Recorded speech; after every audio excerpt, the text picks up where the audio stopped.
Let's imagine a scenario. आपके पापा एक बीएसएफ के जवान हैं और वे बॉर्डर पर देश की बाहर के दुश्मनों से आपको और पूरे देशवासियों को तो बचा लेते हैं, लेकिन आपके अपने ही देश में यह कहकर मार दिया जाता है तू चाइनीज है, तू इंडियन नहीं है। Yes, I am talking about our brother Angel Chakma and Michael Chakma. आखिर क्या हुआ था उस 9 दिसंबर की रात को? इस रात न कि एक बीएसएफ जवान अपने बेटे को खो देता है, एक माँ अपने बेटे को खो देती है और एक छोटा भाई अपने बड़े भाई को खो देता है। So let's get into details about angel Chakma case.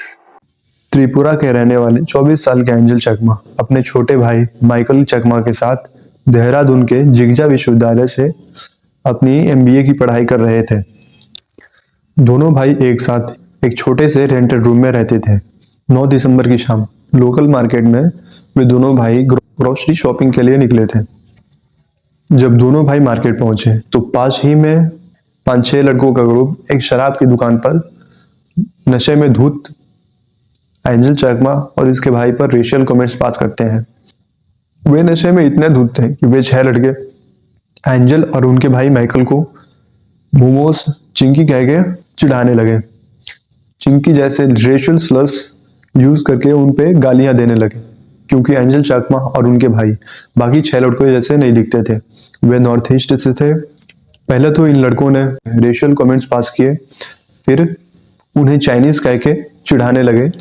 And जो भी मैं ये वर्ड्स बोल रहा हूँ ये मेरे खुद के नहीं हैं, ये पुलिस के ऑफिशियल रिपोर्ट्स में दर्ज हैं और इन्हें माइकल चकमा ने खुद अपने ऑफिशियल स्टेटमेंट्स में बयान दिया है। I am not trying to be racist here. Now can you imagine कि आपके पापा एक बीएसएफ जवान है और आपको ही एक चाइनीज कहकर चिढ़ाया जा रहा है। सो इट वाज ऑब्वियस कि एंजल चकमा और उनके भाई ने अपोज किया एंड कहा we are not Chinese, we are also Indians. वे नशे में इतना धुत थे कि उन्हें बर्दाश्त नहीं हुआ कि एंजल चकमा और माइकल चकमा उनकी बातों के जवाब दे रहे हैं।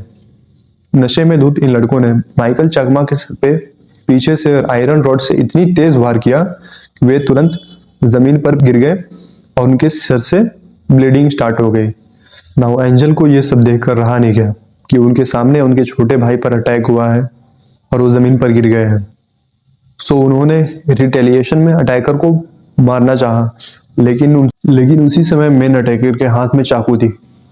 सो उसने उस चाकू से एंजल चकमा के सर पे, पीठ पे और कई जगह बहुत बेरहमी से वार किया कि एंजल चकमा उसी समय जमीन पर गिर पड़े। उन बच्चों में तो हैवानियत थी, वे ड्रंक थे, लेकिन आसपास के लोगों में भी कुछ इंसानियत नहीं बची थी।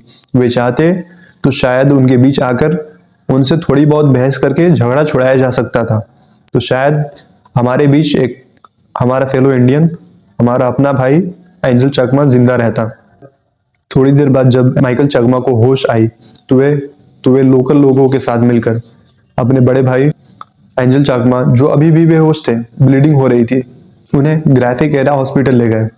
फिर बाद में मेडिकल रिपोर्ट्स में ये बात सामने आई कि एंजल चकमा नेक फ्रैक्चर हो चुका है, स्पाइन और सिर में बहुत ही सीवियर इंजरीज थी।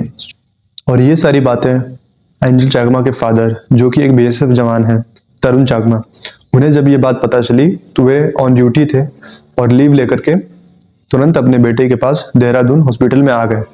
और उन्हें जब अपने बेटे का यह हालत देख अगले दिन ही वे एफआईआर लिखाने पास ही के पुलिस स्टेशन में गए। लेकिन पुलिस वालों ने यह कहकर एफआईआर लिखने से मना कर दिया कि ये तो मामूली बच्चों की छोटी मोटी फाइट है, इसमें आपको इतना सीरियस होने की जरूरत नहीं है। फिर 12 दिसंबर को जब हॉस्पिटल ने बताया कि इंजरीज बहुत ही सीरियस हैं, तब जाके देहरादून पुलिस ने सीरियस अटेम्प्ट टू मर्डर के चार्जेस में एफआईआर लिखी। लेकिन हैरान करने वाली बात यह है कि इस एफआईआर में अक्यूज्ड के नाम नहीं लिखे गए, उनकी नाम की जगह अननोन पर्सन्स लिखा गया, जिसका नतीजा ये हुआ कि जो मेन अटैकर था यज्ञ अवस्थी, वो रातों रात नेपाल फरार हो गया। फिर एफआईआर होने के बाद इंक्वायरीज स्टार्ट हुई, सीसीटीवी फुटेजेस खंगाले और आई विटनेसेस से पूछा। 6 लोगों के नाम आए, जिनमें से 2 जुवेनाइल थे और जो मेन एक्यूज था यज्ञ अवस्थी, वो नेपाल भाग चुका था। तो 5 लोगों को अरेस्ट किया।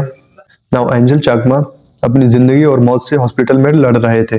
स्पाइन में सीवियर इंजरीज होने की वजह से उनकी बॉडी आधी पैरालाइज्ड हो चुकी थी और उनकी हालत डे बाय डे खराब होती जा रही थी। अब तक सारे लोगों को पता चल चुका था कि एंजल और उनके भाई माइकल को उनकी आइडेंटिटी यानी कि वो नॉर्थ ईस्ट से हैं, इसकी वजह से उन पे अटैक हुआ था और ये रेशियल अटैक था। जब लोगों ने प्रोटेस्ट किए, कैंडल मार्च किए, तो पुलिस ने इस रेशियल अटैक को कवर अप करने के लिए कुछ ऐसा कहा कि जिससे लोगों में गुस्सा और बढ़ गया और प्रोटेस्ट पूरे देश में होने लगे, including north eastern states. Police ने कहा कि जो अटैकर्स थे वो डाइवर्स बैकग्राउंड से थे, कोई नॉर्थ ईस्ट से था तो कोई नेपाल से था। और उस रात इन 6 लड़कों और एंजल और माइकल चकमा के बीच जो फाइट हुई थी वो रेशियल स्लर्स के ऊपर नहीं बल्कि नॉर्मल सी फाइट थी। ये बात जब लोगों को पता चली, लोगों में गुस्सा और बढ़ गया, लोग और प्रोटेस्ट करने लगे, कैंडल मार्च होने लगी और लोग जस्टिस की डिमांड करने लगे, क्योंकि ये बात पुलिस स्टेटमेंट में ऑलरेडी कन्फेस कर दिया था कि उनके ऊपर उस रात पहले तो रेशियल कमेंट्स पास किए गए, फिर अटैक किया गया। ना तो वो पहले से एक दूसरे को जानते थे और ना ही किसी बात को लेकर के उनमें कुछ झगड़ा था। ये सब बस रेशियल स्लर्स को पास करने की वजह से झगड़ा हुआ था और उन्होंने इन पे अटैक किया था। मामला जब मीडिया में हाईलाइट हुई तो पॉलिटिशियंस ने एफआईआर डिले होने पर यूके पुलिस से सवाल किए और त्रिपुरा और नॉर्थ ईस्ट के लोगों ने प्रोटेस्ट किए और जस्टिस की डिमांड की।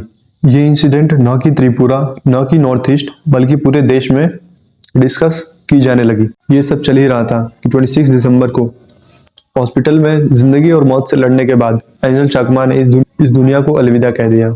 बाद में एंजल चाकमा के फादर ने कई मीडिया चैनल्स को इंटरव्यूज में कई खुलासे किए।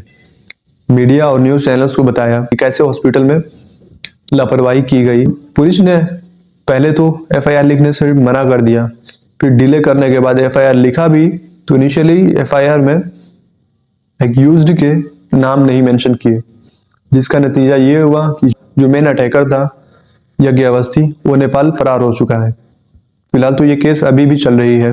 उत्तराखंड सरकार ने यज्ञ अवस्थी को पकड़ने के लिए इनाम भी रखा है और जल्द आई होप यज्ञ अवस्थी भी पकड़ा जाए और जितने भी अक्यूज्ड हैं उन सबको कड़ी से कड़ी सजा दी जाए। कितना आसान है ना कहना कि हम इंडियंस हैं, हमारा कल्चर डाइवर्स है, हमारे देश में अलग अलग जाति, धर्म, रेस के लोग रहते हैं, लेकिन अक्सर हम ये बात भूल जाते हैं कि नॉर्थ ईस्टर्न स्टेट्स भी हमारे ही हैं, हमारे इंडिया के ही हैं और वहाँ के लोग भी इंडियंस हैं और वो हमसे कहीं ज्यादा पेट्रियोटिक हैं, देशभक्त हैं, लेकिन हम उन्हें ही चिंकी, मोमो, चाइनीज जैसे स्लर्स का यूज करते हैं और उन्हें भला बुरा कहते हैं। उन्हें कहते हैं कि तुम हमारे देश के नहीं हो, तुम इंडियन नहीं हो, तुम चाइनीज हो। बहुत ही शर्म की बात है। As an Indian, may his soul rest in piece.